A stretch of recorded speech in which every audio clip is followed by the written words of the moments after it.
31 de maio de 2024. Nesta sexta-feira, a igreja celebra a festa da visitação da bem-aventurada Virgem Maria.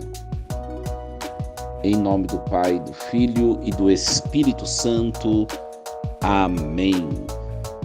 Meus queridos filhos e filhas, muito bom dia. Sextou, último dia deste mês abençoado de maio. Hoje é um dia de nós rendermos graças a Deus por tudo aquilo que vivemos.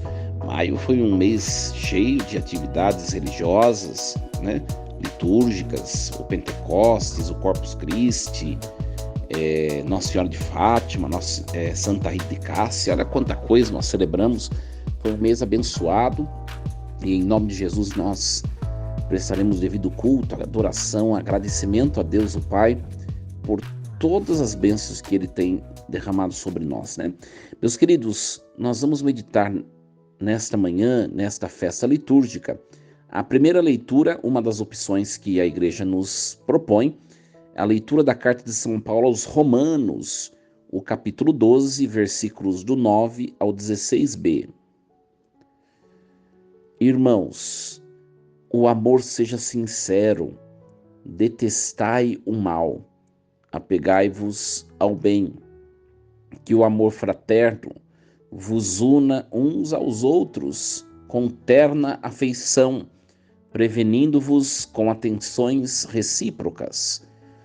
Sede zelosos e diligentes, fervorosos de espírito, servindo sempre ao Senhor.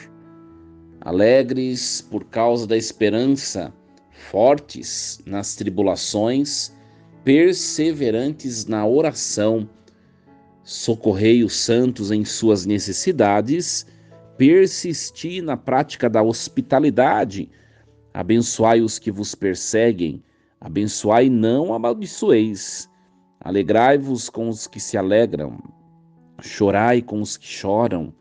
Mantende um bom entendimento uns com os outros. Não vos deixeis levar pelo gosto de grandeza, mas acomodai-vos às coisas humildes. Palavra do Senhor. Graças a Deus.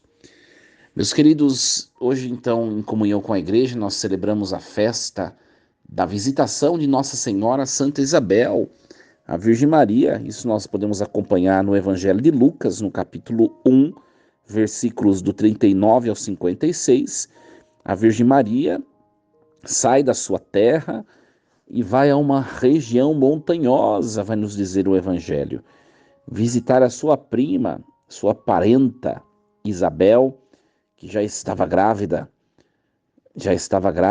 de 6 meses. Olha só que bênção. Diz o Evangelho que nós não proclamamos, mas para nós situarmos.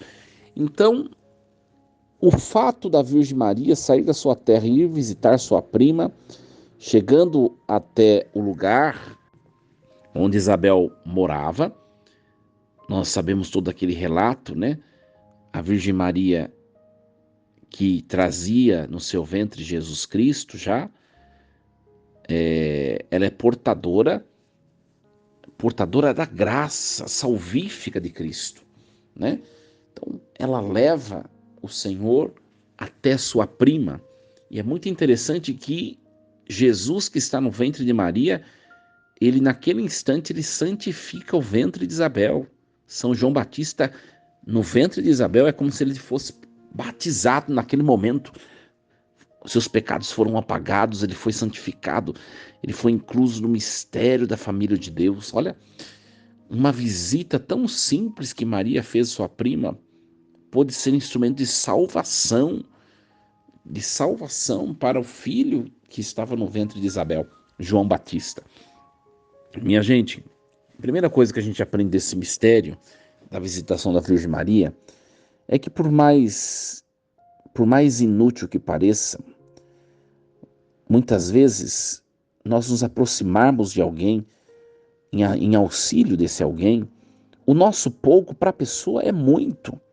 Quantas vezes nós fazemos tão pouco ao próximo e a gente vê nas pessoas assim um sentimento de gratidão tão grande, Às vezes você ajuda uma pessoa com tal coisa e a pessoa não tem como agradecer. Sabe como que ela quer encontrar uma forma de agradecer? Ela não consegue, ela fica falando obrigado, obrigado, eu não acredito que você me ajudou, né? Ou seja, nós não sabemos a proporção, né? A proporção do benefício que nós causamos na vida do outro, nem do malefício. Então a gente precisa refletir um pouco mais sobre isso, né? Quando Maria ela pega suas coisas e ela vai para a casa de Isabel, eu acho que ela não tinha noção de tudo aquilo que ela provocaria na vida da criança que estava no ventre de Isabel, ou seja, São João Batista. Maria ela não tinha consciência disso. Então, para a gente perceber um pouquinho, Deus ele se utiliza de nós também para levarmos a graça para muita gente, né? Para muita gente. O que é grave nessa perspectiva? Quando nós retemos a graça para nós mesmos, né? Quando acontece isso, padre? A pergunta que fica. Quando você, por exemplo, vai visitar alguém, você tem algo a dizer à pessoa e você se cala. Quando você está percebendo que uma pessoa precisa do seu abraço e você se afasta, você tem vergonha, você nega. Quando você está vendo que alguém precisa simplesmente de uma palavra de motivação e você se cala. Quantas situações nós impedimos a graça de Deus de agir por meio de nós? Então por isso que eu sempre falo, né? A gente precisa pedir para Deus dom de discernimento, minha gente, o dom de discernimento. E hoje a igreja nos coloca esse texto da carta aos Romanos, esse pedaço, hoje o capítulo 12, que vai falar exatamente do amor ao próximo. Olha, começa o texto assim: o amor seja sincero, né?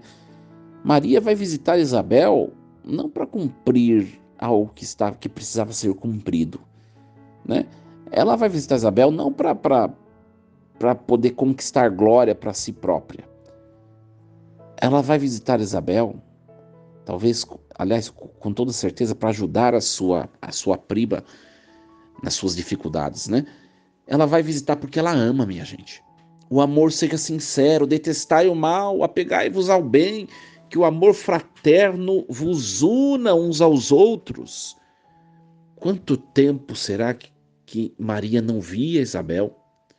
Quanto tempo que elas não conviviam? Quanto tempo elas não partilhavam a vida? Que o amor fraterno vos una uns aos outros. Minha gente, nós estamos vivendo, né, no mundo da tecnologia. Hoje as pessoas só se falam por celular. Nós somos assim, né? E cada vez mais as nossas relações elas vão esfriando e elas vão morrendo. E o texto de hoje está falando assim, que o amor fraterno vos una uns aos outros. E o amor fraterno nos une uns aos outros naquilo que não é efêmero, naquilo que não passa, né? Que o amor fraterno vos una uns aos outros com terna afeição, prevenindo-vos com atenções recíprocas. Sede zelosos e diligentes, fervorosos de espírito, servindo sempre ao Senhor. Aqui está dizendo assim, você tem que ajudar alguma pessoa a fazer alguma coisa, você tem que cumprir uma missão, vai lá e cumpra de maneira zelosa, de maneira diligente, fervorosa de espírito. Mesmo se forem coisas que não nos agradam, não é muito da minha alçada fazer isso, mas se você receber essa incumbência, vai lá e dê o seu melhor, organize, prepare, faça acontecer, dê o seu melhor, né? Se você está a servir pessoas que não valorizam o que você está fazendo, simplesmente faça, sirva, como se você estivesse servindo a Deus. Às vezes, minha gente, a gente espera recompensa. Maria está indo visitar Isabel, com toda certeza ela não está esperando receber recompensa disso. Simplesmente ela vai lá ajudar porque é uma parenta dela, ela vai lá ajudar e ela quer que essa parenta possa se encher de vigor. O desejo dela é ver a sua parenta alegre. Esse é o desejo. Depois, o texto vai continuar, né? Alegres por causa da esperança, forte nas tribulações, perseverantes na oração. E a gente vai avaliar um pouquinho agora Maria. Quando ela vai visitar Isabel, ela já está grávida de Jesus, né? Por isso que eu até gosto muito daquela imagem, né? Maria caminhando entre as pedras. Por quê? Porque era uma região montanhosa, de difícil acesso, com toda certeza naquela época, mas ela vai até o fim, né? Por isso que o texto está falando de hoje da carta aos Romanos: sede zelosos, diligentes, alegres por causa da esperança, fortes nas tribulações. Minha gente, quantas pedras no nosso caminho muitas vezes nos leva a pensar em desistir. Eu não sei o que você tem vivido na sua vida pessoal, familiar, mas a palavra de Deus está falando hoje: não desista. Sejam fortes nas tribulações, perseverantes na oração. Se a coisa está difícil, você não consegue mais, não tem mais nada para fazer, para resolver, simplesmente reze. Perseverantes na oração, né? Que texto maravilhoso hoje. Depois aqui está falando: socorrei os santos em suas necessidades. Seja, tenha hospitalidade, né? Abençoai os que vos perseguem. Mantenha um bom entendimento uns com os outros. No fundo, tudo isso que está falando no texto é um sutil conselho para nós. Ajude o próximo. E foi o que Maria foi fazer na região montanhosa para ajudar sua prima. Quantas vezes, minha gente, a gente se vê numa situação de dificuldade, né? E às vezes a gente se vê sozinho, sem ninguém para nos ajudar, para poder partilhar. Não, não, sejamos próximos, unidos uns aos outros, né? Um ajuda o outro quando pode. Hoje eu posso te ajudar, amanhã sou eu que estou precisando e você me ajuda, e a vida vai caminhando assim, né? Hoje é Maria que vai visitar Isabel. Por que será? Será que num dia qualquer não é o contrário, Isabel, que vem visitar Maria e ajudá-la? A vida é assim. Por isso que eu sempre falo: não tenhamos o rei na barriga, não sejamos orgulhosos, não excluamos ninguém, porque amanhã pode ser que nós estejamos a precisar dessa pessoa. A vida dá voltas, a vida é um ciclo, a vida dá volta, o mundo dá voltas. Que a palavra de hoje nos ajude, e o testemunho de Santa Isabel, da Virgem Maria, da Virgem Santíssima, nos ajude a vivermos de maneira mais elevada, cheia de santidade, os nossos relacionamentos interpessoais. Força e coragem, sextou, Deus os abençoe e os proteja hoje e sempre. Em nome do Pai, do Filho e do Espírito Santo. Amém. E lembremos-nos sempre: Deus está no comando de tudo.